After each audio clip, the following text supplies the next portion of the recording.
Season 53, War number 8. Today we've matched up against J-Win, and the bands are Corvus Glaive, Lady Deathstrike, Professor X, Spider-Man 2099, and Ironheart. And my team today is going to be Kate Bishop, Morbius, and America Chavez. And I took Morbius to War quite a bit last season, and this is going to be the first time this season I've been able to take him, which is really nice to see him again, because it's pretty interesting to see Morbius get some time to shine. So we're going to start on path 4, and with this leader here, a pretty easy Kate Bishop fight. We just, kind of use the Cold Snap and kill him before he gets any threats online. That's just kind of Kate Bishop versus most of the skill class on the war map, or the science class on the war map, I should say.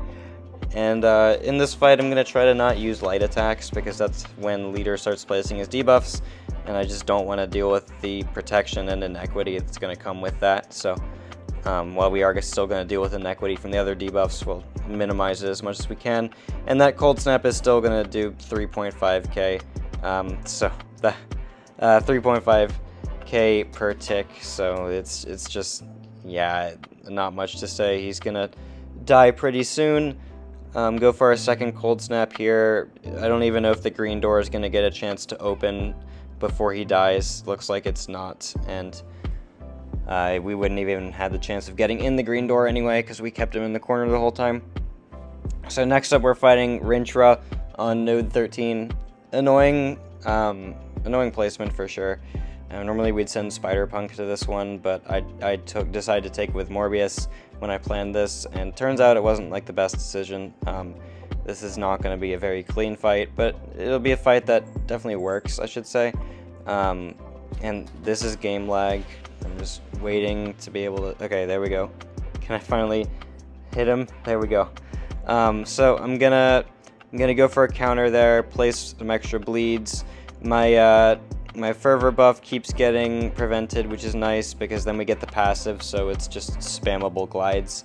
And then I'm going to go for the special 2, which is going to do nice bit of damage. Inequity and the weakness definitely made it to where it couldn't kill, which is annoying, but it's whatever. So now I just need to build back to another special 2. Probably should have ran science power backs in this fight. That was just a bad choice on my end. Or a power start 1, I don't know. Just something else boosting wise that I should have done to make this fight easier, but I didn't expect it to be as annoying as it ended up being. And then you're gonna see me make a really big mistake, where I'm gonna drop the special 2 here and realize, yeah, he does that thing where he goes unstoppable and roots himself, and it's actually not very good at all. So I lost a lot of health there because of that mistake. And yeah, I don't know, whatever. But we're gonna have a very good Morbius fight coming later in the war, so just ignore that one for now. We're gonna move on to section 2 on path 8, where we're gonna start against this Photon here on 26. Photon's only here for a path splitting placement. She doesn't benefit from any of the nodes, so it's literally just a Kate versus Photon fight. And this Photon is also unduped, so it's pretty simple. We're going to drop our initial SP1 here, place a nice Cold Snap. It doesn't do as much damage as we'd like because of inequity and Photon's energy resist, but it's fine. We also don't get any debuffs by hitting her block because she's unduped, so I can just kind of do this most of the fight, which is pretty nice. And then here I'm going to trigger that untouchable, go for a heavy attack there, place a Sunder on me, it's whatever. But yeah, this Photon's definitely melting.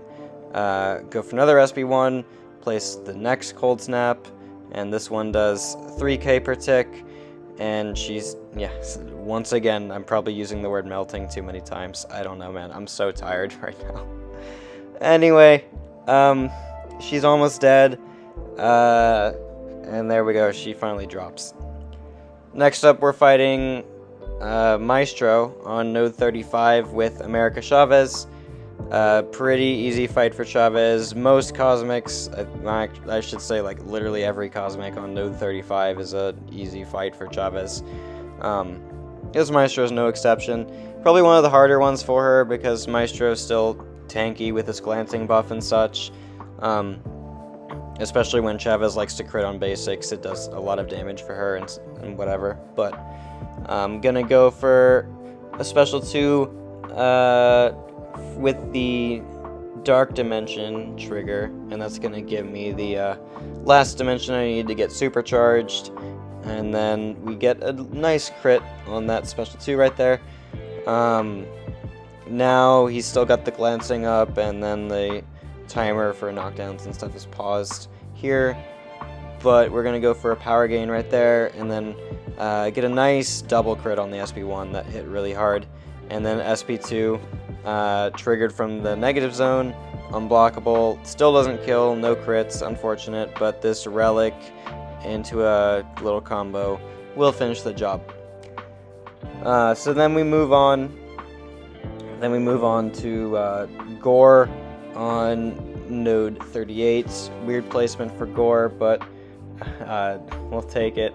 I got a Wags pre-fight for this one from an alliance mate just to make it a bit easier. Gonna lightly boost for this one because I could only take this fight before I had to wait for another one to open up for me. Probably should have boosted a bit more, but I don't know. I just did some weird boosting this war for sure. Anyway, yeah, we can land the parry obviously because we have the Wags pre-fights. So now it's just about chipping Gorr down as fast as we can, and avoiding his special attacks and just not getting hit, because that would be bad, considering how hard Gorr hits. If you can get those debuffs on you. I didn't want to go for an SP3 there. I triggered Mystic Dispersion. I don't even know how. I was like, wait, what buff on him expired? I didn't even notice any, but apparently one did. So that was annoying. But we're also able to drop an SP2 right here because of power backs, so it doesn't even matter. And yeah, that's that fight. I don't even know, man.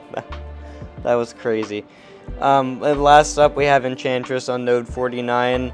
I think Morbius is a good option for this fight. I also think I-Bomb is a good option for this fight. I opted to send myself with Morbius because I don't trust a lot of people to fight Enchantress unless it's me. Just a personal thing, but whatever. And I plan the wars, so I get to make that call. But I also think Morbius is still pretty good for this. The last time I did this fight was last season, and I finished at 4%. So we're just going to try to not finish at 4% this time. Ideally, we finish at 5% or higher. That would be the best case scenario. Anyway, the goal for this is going to be how I fight Enchantress normally, which is just push her to special 3 and then invul tank it. And that usually goes pretty well for me. So we're going to see how it goes here. One thing I am going to completely forget, though, is that Enchantress power steals you on the SP3, so I shouldn't have